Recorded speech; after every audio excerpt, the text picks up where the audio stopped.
afternoon, and in continuation of this discussion on the North America Free Trade Agreement and its implications, Ambassador Negroponte asked as we were walking up here, why'd you schedule the senator first?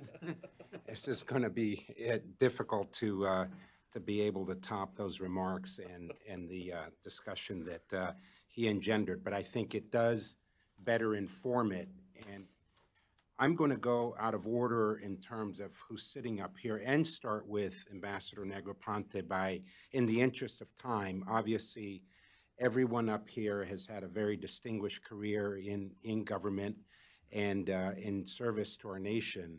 And so I'm not going to spend a lot of time on that. But in introducing Ambassador Negroponte with the first question, I would simply say, as my ambassador in Mexico in the 1989 to 93 period, I can tell you with NAFTA 1.0, in which we served together, he was a 5-time ambassador, Deputy National Security Advisor, Deputy Secretary of State, and the first Director of National Intelligence, where I went and had the privilege of serving with him again as his Chief of Staff in 2005. So a distinguished career.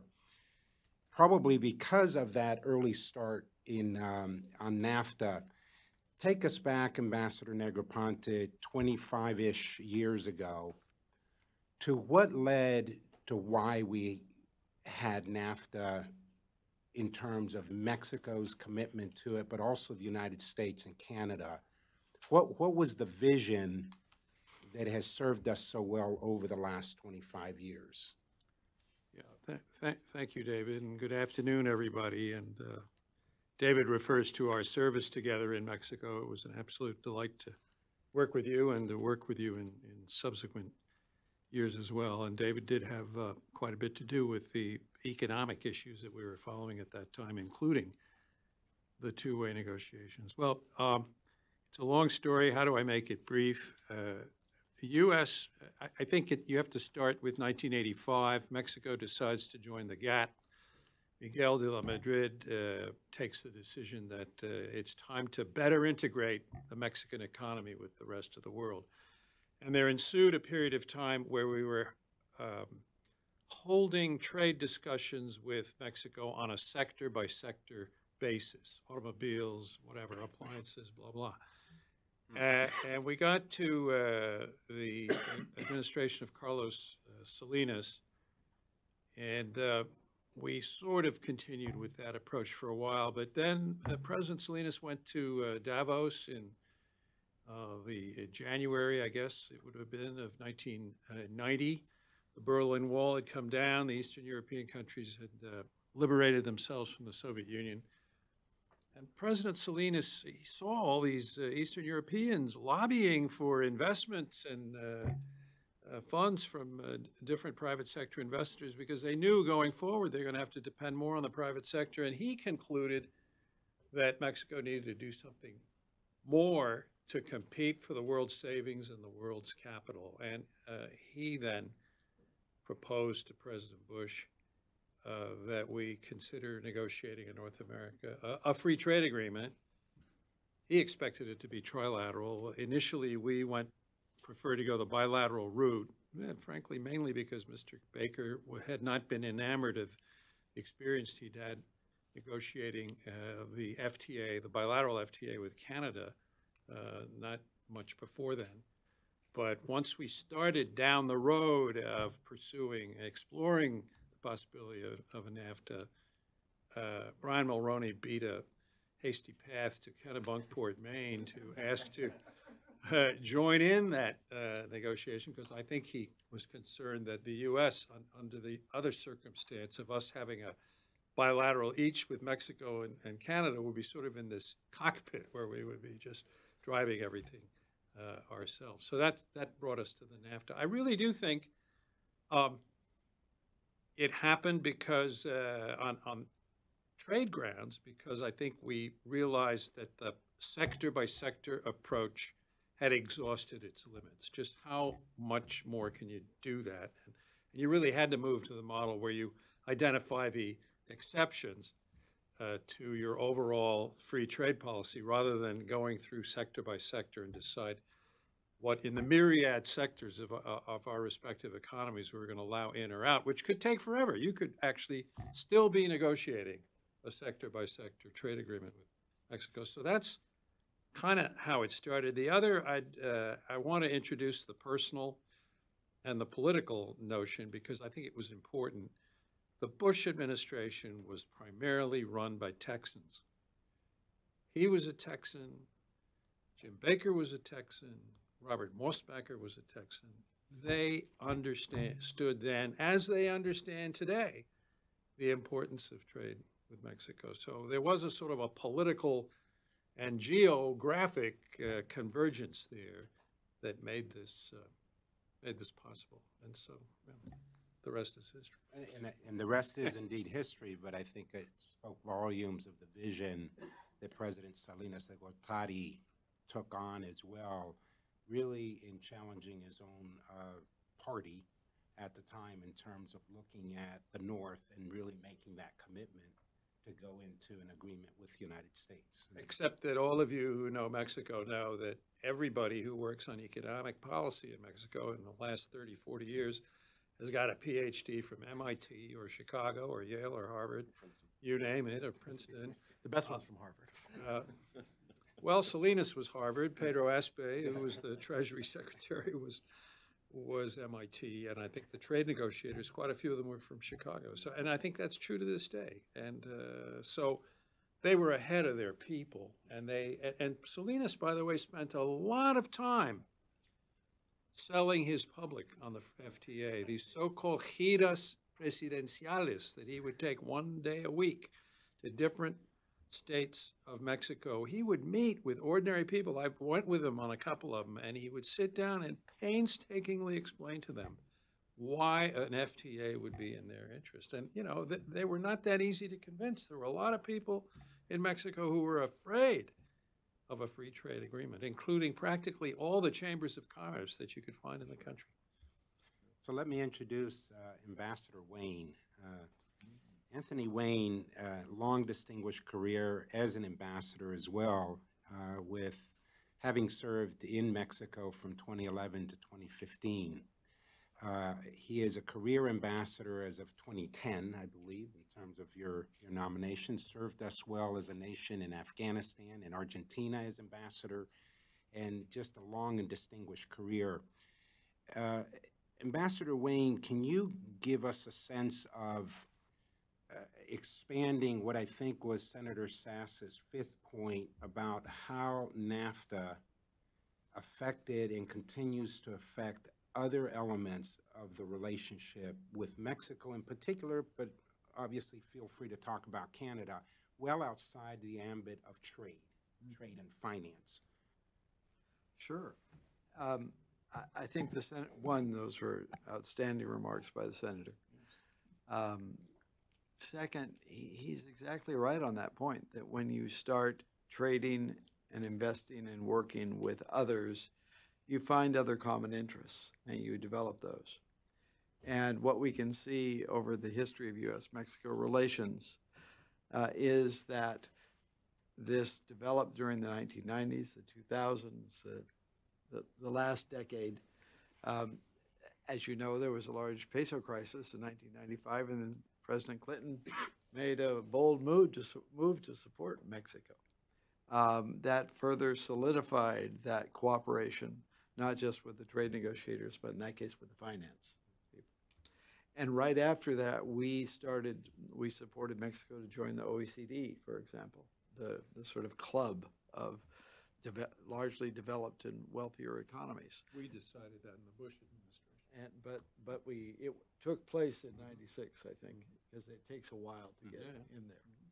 And then, still in the early 2000s, we had very good discussions among the financial and trade folk, but it was a little more distant, quite a bit more distant with the foreign ministry.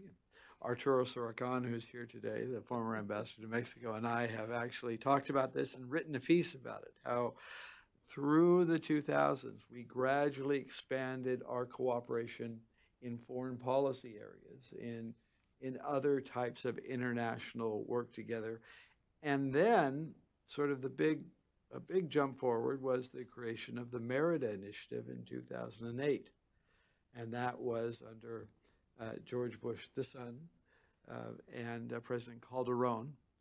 And what that did for the first time is not that there hadn't been cooperation, but it set up a formal program where we weren't just having law enforcement people work to track down this criminal or that criminal, but we were actually working together to improve institutions and processes, with the Mexicans very much in the lead, but with us providing technical expertise and funding certain kind of equipment and training that went forward. And that, over the years since 2008, has just gone forward and gradually expanded into different areas. It took, when President Calderon left and President Peña Nieto came in, there was a number of months where the new administration was saying, what are we doing with the United States? Are we sure we want to do this? And eventually they said, yes, we do want to keep doing this, because they saw it was a great mutual value. And what's happened under this program is people have also got to know each other. They've built confidence with each other. So now we have very intense dialogues and practical relationships across the border in dealing with migrants coming forward, in dealing with drug gangs, trying to counter drug gangs and drug trafficking. It still has a ways to go in reaching the ultimate ends. It's quite clear if you look at the facts. But just the number of issues that we work on, and this continued in the foreign policy area, let me say also, in international organizations, in helping Central America and looking at the Caribbean, in a whole host of areas that we would not thought of cooperating about when I first came across Mexico in the 70s and 80s, early in my career. So it really has transformed the way Mexicans and Americans have looked at each other. And that's one of the things, very honestly, that I'm most worried about right now in this situation. And you can see it in the polling results. The polls taken by Pew and others in Mexico show that from a 66 favorable view of the United States, it's dropped down to a 30-some favorable view of the United States in Mexico. And when I talk to colleagues and friends, they say, you know, our sons and daughters who grew up in the post-NAFTA era, who looked at the United States as a close partner, a place to learn, a place to grow, sometimes to live, but often just to go study and come back to Mexico, are now taking another look at the United States through these lenses. And that, I think, is the really dangerous potential in this current situation. We don't want to go back to that period of time where Ambassador Negroponte started off, where we were characterized as distant neighbors. No, very well said, and I can't emphasize enough the current Peña Nieto administration's support on issues such as Venezuela and the crisis that we're facing there as being part of the partnership that reflects. So it's not just the border issues, it's not just the immigration issues, it's not just the transnational crime organizational cooperation in terms of countering that. Juan Zarate, a chairman of and co-founder of the Financial Integrity Network, former colleague of mine at the White House, Deputy National Security Advisor for counterterrorism. Juan, I put in the category of being a national treasure when it comes to really the design in the previous decade of the illicit finance identification as an instrument of national power. And so, Juan, turning to you with the question of NAFTA in the context of international finance and a platform in which NAFTA has been a very useful means to an end of identifying in a transparent kind of way the issues related to illicit finance and challenges that, by Mexico's own admission, they face and that we cooperate on in our current relationship with Mexico. Talk to us a bit about that from your perch where you are today and your observations of it. Well, thank you, David. First of all, thank you for those really kind words coming from you. It's the highest honor. Thank you for the invitation, and to Heritage for having me. I'm happy to carry the bags of these gentlemen who've had distinguished careers, so I'm just happy to be up here. But David, your question is a really important one, because if you take the sort of the lens back, both historically and systemically, I think NAFTA is part of a broader story of the deepening of the relationships between the U.S. and Mexico in a way that has drawn our systems much more closely together. And I think, to Tony's point, my experience in the White House, especially during the Merida Initiative period, was one in which we had built upon what were very strong relationships, sector by sector, institution by institution, military, law enforcement, intel, and the financial services sector. And what you saw at that in that period was both a deepening of the relationships and a sense of the strategic in some very important ways. And I think there's two things that haven't been mentioned that are worth talking about, and then touch on your question. First was the notion that the U.S. and Mexico were part of a broader global environment in which we had a stake not only in each other's success, but in what was happening around us and with us. And so part of the success of the Merida Initiative was the U.S. and Mexico looking outward toward Central America, toward Latin America, even beginning to talk about the challenge from China in a very interesting way. And I think that began to sort of reshape a bit of the conception of what NAFTA meant in terms of that relationship. Secondly, it was, again, NAFTA that drove this, but in recent years, a deepening of the sense of the systemic links between the U.S. and Mexico.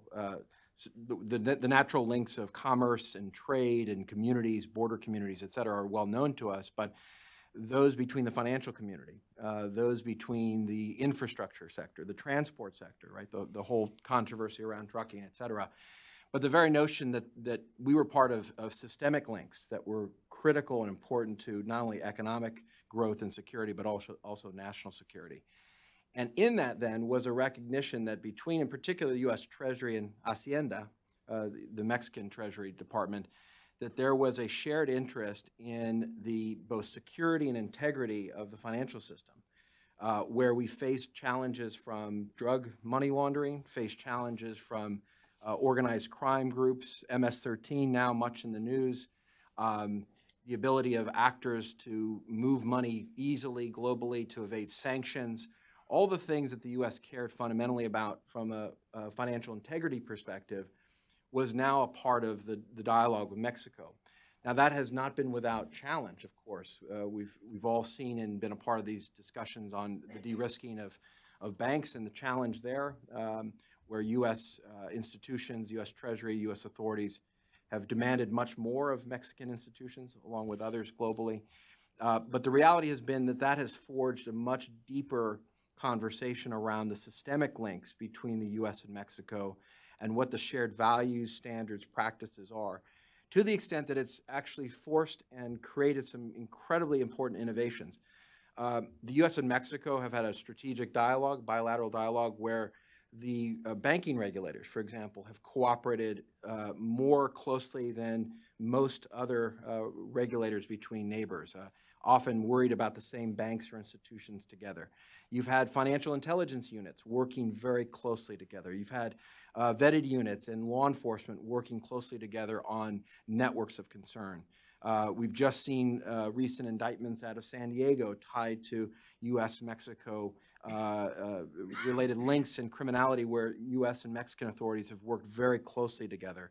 You've even had the discussion of how to deal with special interest aliens from a counterterrorism perspective and how that works. So in all of its forms, the U.S.-Mexico relationship has been largely around these systemic links and ties, and how the U.S. and Mexico, through their authorities, and frankly, even their private sector, can work more closely together to strengthen their systems and to strengthen the ability to deal with financial integrity in a fundamental way. And maybe just a final point, David, if you'll allow me. This is really important as we think about the geopolitical aspects of the challenge from China, but also the future of regional economies, because I think the reality is that we are, like it or not, systemically tied to Mexico, whether it's in the financial sector, whether it's in the infrastructure sector, whether it's because of community ties. My father comes from Guadalajara, so I'm part Mexican, part Cuban, full Californian, full American.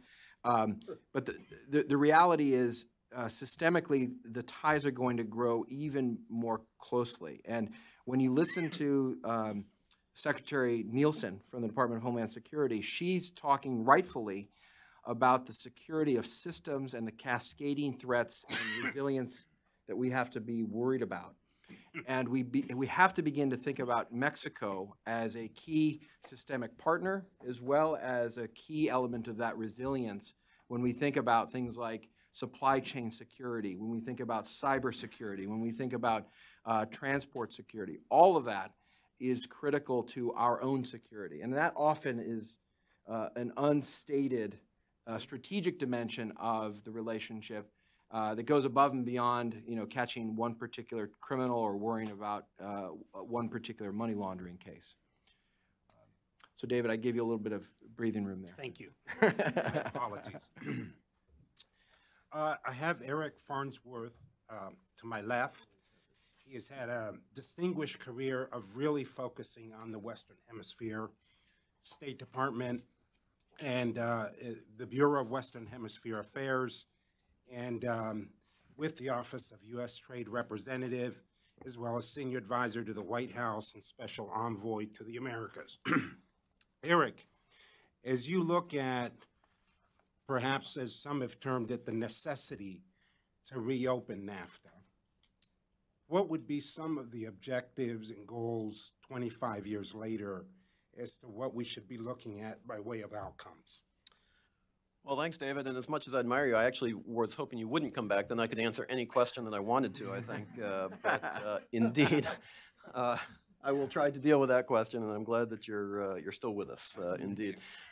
Let me also add to all of my colleagues my thanks to Heritage for the invitation. And it's not just, I think, the two ambassadors who are national treasures. It's all four of the others who I share the panel with. Sesame Street, which some of you may recall from your respective youth, used to have a song that was, one of these things is not like the others. And you had to choose which one was not like the others. And so clearly that's me on this panel. But nonetheless, I'm delighted to be with all of you to have this opportunity. The second thing I would say before I try to answer David's very important question is that Senator Sass, I completely agree with what's already been said, gave a terrific presentation in defense of trade. But one of the things that particularly stuck in my mind is the fact that he's a Midwesterner, and so am I. And so for those of you who are looking at your NCAA brackets, as many of you probably are, one bit of advice: don't ever, ever, ever overlook the Mid-American Conference. I had Buffalo. So it's something that for next year, remember the MAC. Indeed, it is a conference to be reckoned with. Nonetheless, David, a very important question. You know, NAFTA was a creature of a previous time. It was almost 25 years ago. The world has changed. Think about it in the context of everything. We heard from Senator Sass about technology and the changes there. Many of the things that we take as routine today, phones and email and social media and just everything that we do in our daily lives, didn't even exist back then. But think about it in terms of the automobile you were driving in 1994 and compare it to the automobile you're driving today, or should I say the automobile that drives itself today. This is technological change that is rapid. It was completely unimaginable to those who negotiated, with all apologies to those who negotiated, but you can't predict the future. NAFTA, however, as a document of the early 90s, didn't capture these changes. It couldn't have. That was impossible. So, David, when you say, what should we be looking to do? We should be looking to update and upgrade the arrangement and include whole categories of beneficial economic exchange that simply didn't exist before.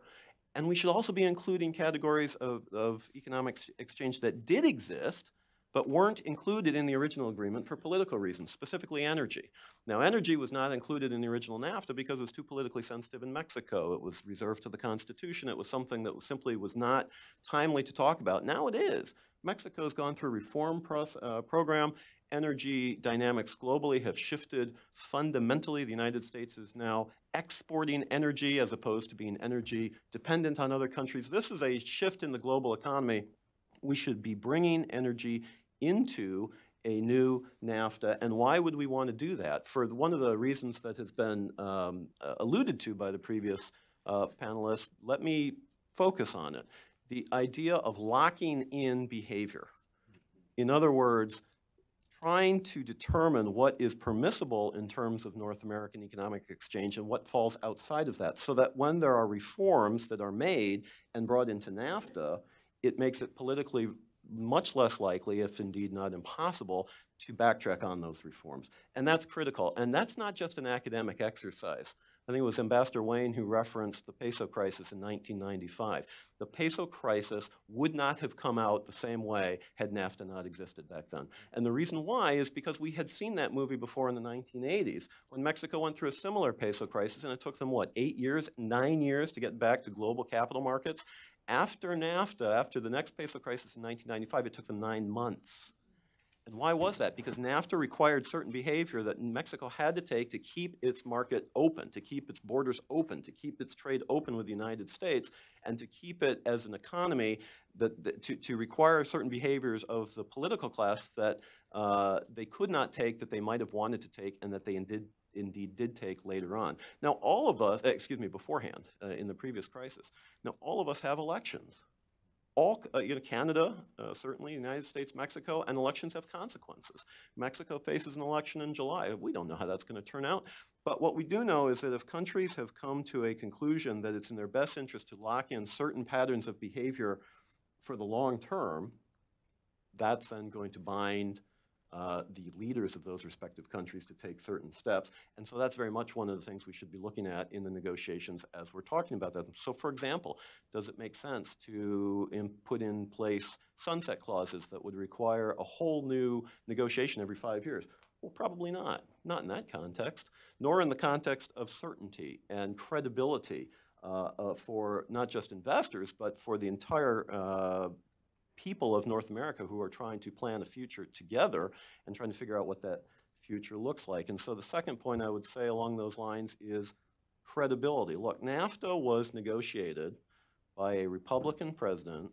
It was passed under a Democratic president.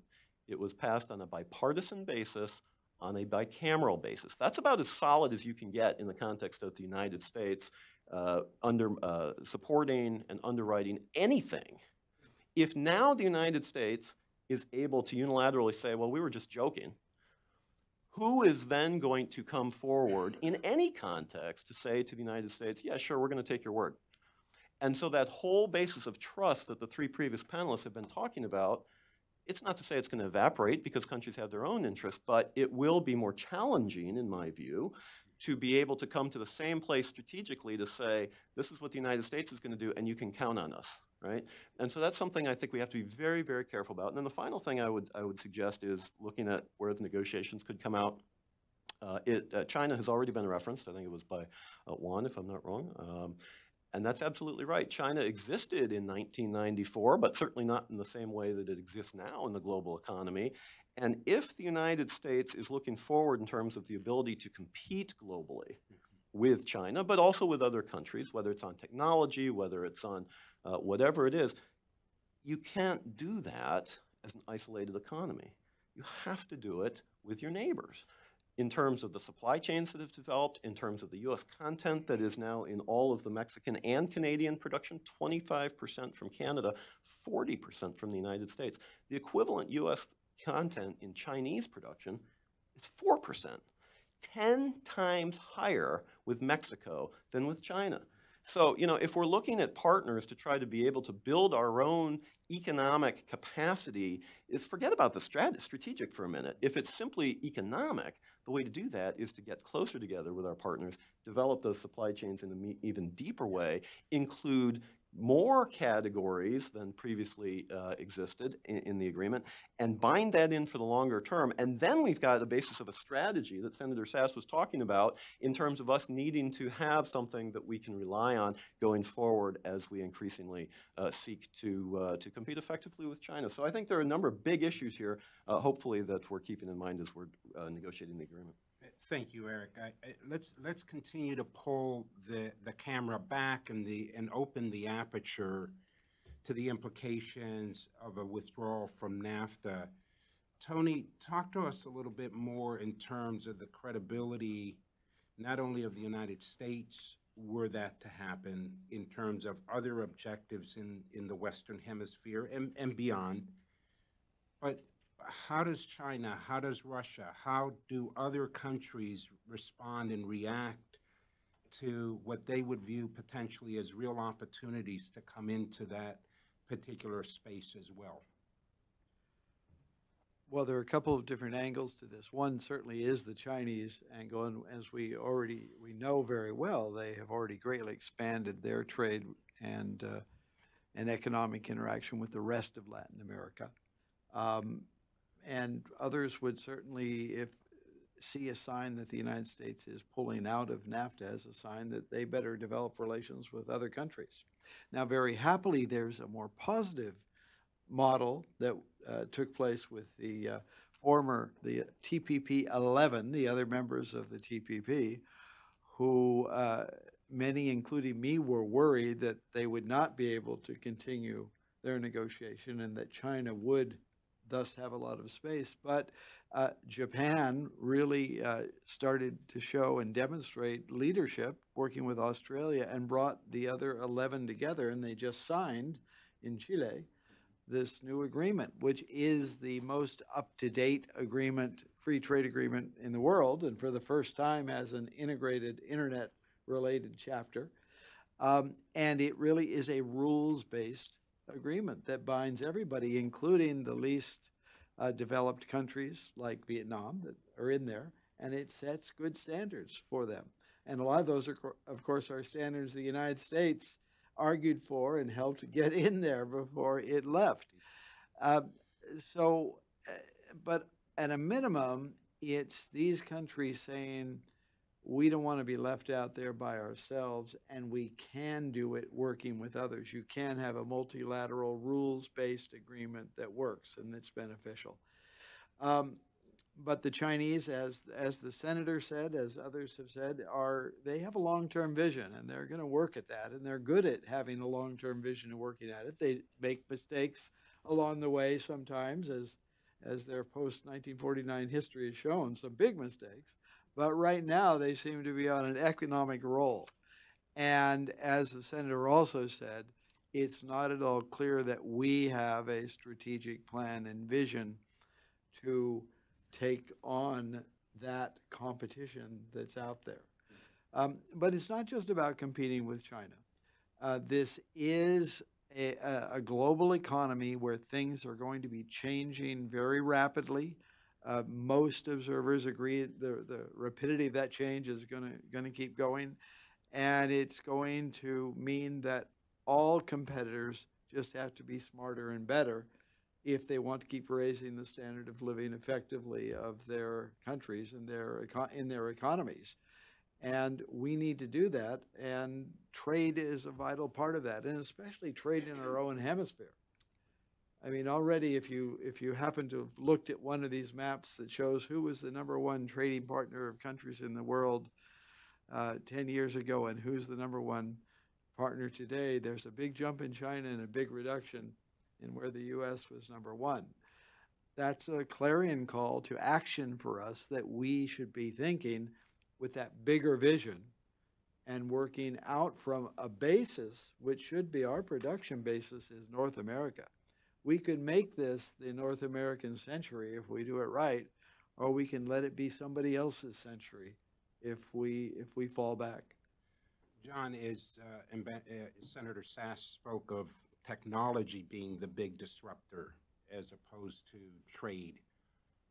How do you respond to those who would suggest that NAFTA is a big employment dislocator. It's an employment loser for sectors of the economy in trying to sell the changes that a NAFTA would project in terms of where we are as an economy, building off of what Tony, Eric, and Juan have already said.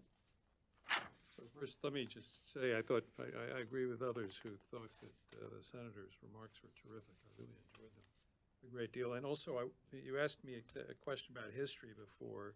There's one part I forgot to mention, which was actually a key piece of our ability to move from this sector-based to a broader-based trade negotiations, and that was that Mexico resolved its debt issue.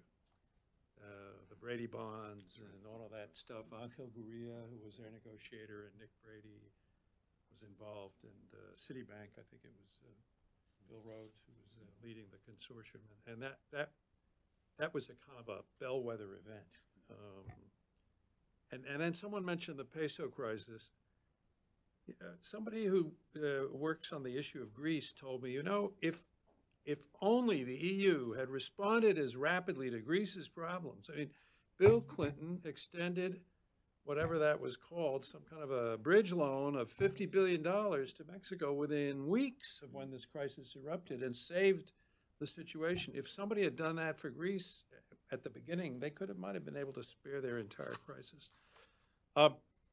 The question of job loss and technology and so forth, I think you can, I mean, I haven't gone and done this lately, but you can probably demonstrate where NAFTA has saved jobs in the United States by going to the point about 4% versus 40% or whatever, and you can even find examples of companies that had relocated to China and now are starting to come back to North America because competitive conditions here have improved. So I think the answer is, you know, we're not losing jobs because of manufacturing jobs, and there were some instances where I remember explicitly companies telling me, by putting a plant in Mexico, we're saving a number of very high-quality jobs in the United States. And I wouldn't be surprised if that argument still prevails. But I think even the broader argument is the one Tony's making, which is this North American platform. One other point, an area that I'd be very afraid of if we were not to renew or if we were to abandon the NAFTA, which I personally don't believe we will, but if we were to do that, is in the energy sector. Because here we are, they've got energy reform, we're just becoming this major energy producer, and I understand now this, in the last round, they agreed to have an energy chapter in the NAFTA, and you know, why create an opportunity for China and Russia to penetrate the Mexican energy market, which is if you just look, you want to see the copybook, just look at what's happening in Venezuela. If you want to know what's going to happen in Mexico long-term if we drop the NAFTA and don't have good provisions on energy in this revised agreement. Juan, you look like... Yeah, I know. I want to say amen to what Pastor Negroponte has just said, because I think, you know, I'm not an economist, so I can't, you know, speak to data. And obviously there's issues of worker retraining and other things to deal with the technological changes.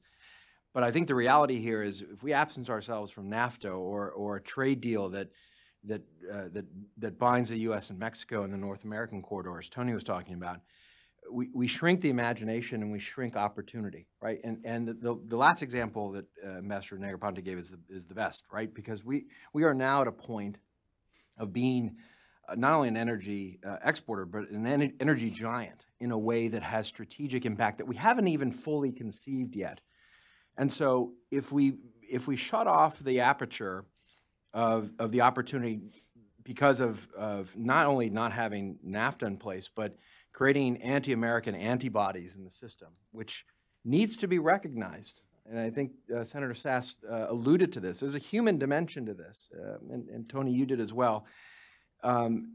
if we pull back, there's going to be a sense of resentment and a sense of retreat in a way that does not only hurt the United States in terms of what's in the realm of the possible, but also then from the Mexican side, what they're willing to do, what they're willing to sacrifice, where they're willing to see mutual benefit or interest or even cost, right? And so that's exactly where the Chinese and other actors are very willing to play, especially when they're perhaps playing by different rules, willing to play by different economic margins, right? All the things that we've seen China do in other environments. And so I worry about the ripple effect of the of both the psychological and the element of economic imagination that's lost if we retreat, because then we're left with picking up the pieces as opposed to thinking forward in as aggressive a way as possible. That then also has regional impact. And David, you and Tony were talking about this a bit. I do wonder what this does for a broader U.S. LATAM policy, and how other partners around the world, and in particular in the region, view U.S. staying power, view the attractiveness of U.S. capital and investment. They're still going to be interested in it, of course, but it's going to have a different tinge to it. And I worry about the psychological, political, and economic impact of that, which I don't think anyone can project yet, and there's probably no numbers for it. But at the end of the day, that's harmful to the U.S. overall, not helpful. Could I just add one fact to it that I think it's really useful to remember, especially because the first number came out of a heritage study in 1993, I think it was. The estimate was 700,000 U.S. jobs tied to trade with Mexico. So the estimate, looking at 2015 numbers, was 4.9 million. So it's hard, for me, it makes it very hard to argue there's been a net loss of jobs. There is a loss of jobs, and it's not the same people that got new jobs. And that's the problem. That's what the senator was talking about, and that's what we all need to talk about. But there's no question that we have created new jobs in all three countries, but for this debate, importantly, in the United States, out of our growing trade with Mexico. And there's another study that was just done down in Texas, just looking at the border states. And it argues that if we take the next step forward in border integration, we will create 900,000 to 1 million new jobs just in the border states of the United States, not counting the Mexico side. So there's no question that a new modern NAFTA with more efficiency at the border, with more connectivity, can create a lot more jobs and can make us more productive compared to others in the world. Eric, in the little bit of time that we have left, can you talk a little bit about what Canada's demands are, and where might it come off the rails from the Canadian standpoint in terms of dispute resolution, dairy? I think those are the couple of the areas where there's been some real conflict, but there may be other areas in terms of Canada in this. Well, those definitely are two of the most important areas. I would also add cultural reservations. The interesting thing about this is that these aren't new issues. These are actually issues we had to deal with the first time. And this gives our negotiating partners another bite at this apple, and to have actually expanded in some cases the demands. And so, but they are real, and it's interesting. In Washington, oftentimes we think that we're the only ones, we in the United States are the only ones with interests or demands, and we have to remember that our negotiation partners have theirs as well, and they're equally politically sensitive in those economies. And they are equally tied to elections and democracy and results along those lines as well. And the interesting thing about Canada, of course, is it does not have the same electoral calendar as we do, parliamentary system, et cetera. They're not on the Mexican calendar. They don't have elections coming up in July. They don't have U.S. midterms, et cetera. So they have the ability to wait this one out a little bit longer. No, and they're playing that. And Prime Minister Trudeau, when he was in Chicago just recently, said as much. He said, look, you know, we want a NAFTA, but we want a good NAFTA, and that's what we're going to hold out for. And in the Canadian context, that's in some ways arguing for some of the same things that were so controversial in the past and had to be part of the final negotiation. In fact, according to some histories, the last thing to be resolved in the original NAFTA had nothing to do with Mexico. It was actually Chapter 19, and it was demand of Canada. And it was Jim Baker who ultimately had to make the call and say, yeah, for NAFTA, we're going to do this. But Canada was willing to say, we're not going to do it, based on Chapter 19, of course, is dispute resolution. And so that's something that remains a very important part of the dialogue today. So in some cases, plus ça change, plus c'est la même chose, right? So it's one of these things. But the final thing I would say, I know time is short, but there was a letter that was just released yesterday, actually, by 10 former commanders of the United States Northern Command, which is, of course, Canada and Mexico, as well as CONUS, Continental United States, and former commanders of the Southern Command, and talked specifically about those issues, the issues of NAFTA from an economic perspective, sure, but more importantly from the broader strategic perspective. And if you haven't seen that, I would call that to your attention. It is really an important statement, and I think it encaptures in a very short space some of these issues that I think really call to attention the fact that NAFTA is an economic agreement, yes, but more importantly, it's a strategic agreement. And on that basis, I would say that the United States really needs to keep pushing forward and see if we can't come to some sort of closure on that basis. Okay, Juan, rapid round with the four of you. 2 months from now, where will we be on NAFTA? I'm an optimist, but I have to be honest. I'm not quite sure. I have to think the emphasis on national economic security that's now in the national security strategy for the first time in a very heavy way. The heavy focus on China as a competitor and even a challenger in the economic space. The need for the U.S. not to upset too many apple carts with too many allies, and I think we've seen this in the tariff debate, I think lends, at least in my sense, lends itself to suggesting we are going to see positive progress and not a ditching of NAFTA. I don't know if we get a deal before the relative elections, but I'm more optimistic than not, given both the dynamics internally, but more importantly, the external dynamics, which I think are going to be more and more important. And in that regard, watch the Iran deal, because the question about what happens to the Iran deal impacts how the Europeans view the United States and whether or not the U.S. is viewed as simply a bull in the China shop, destroying every agreement possible, or whether or not the president can demonstrate he can capture a win with key allies in Canada and Mexico. I agree with Juan that it's very important to look at the broader geostrategic playing board, and that will impact this negotiation where we are. I think we'll be one of two places. We're either going to make good progress, and so we'll take a pause as the elections take place on the basis of that good progress, and maybe have technical work go ahead and then look forward to re-engaging. Or NAFTA will be dragging on in this uncertain state until the Mexican elections and the new president comes in, and we have to take it up either very, very late this year or early next year. I hope it's the former. I hope Juan's optimism is correct. And I think that would be much better for all three countries and the United States. But I'm not yet sure which of those two it's going to be. I think it'll go through. Whether it happens now or later, I don't know, but it's in the mutual interest of all three countries. And I think we have enough interests, affected interests in this country who have spoken up so that it must have registered in the White House. In fact, I'm sure it has. And the other thing is, in addition to watching whatever happens to the Iran deal, I would watch what we do with China. And if we take some tough measures against China, that might actually relieve some of the pressure on NAFTA, to take tough action on NAFTA. I obviously have no crystal ball either, although one positive signal I would note is that in the recent 232 steel tariffs, Canada and Mexico were both exempted, at least temporarily. So that's probably a good sign.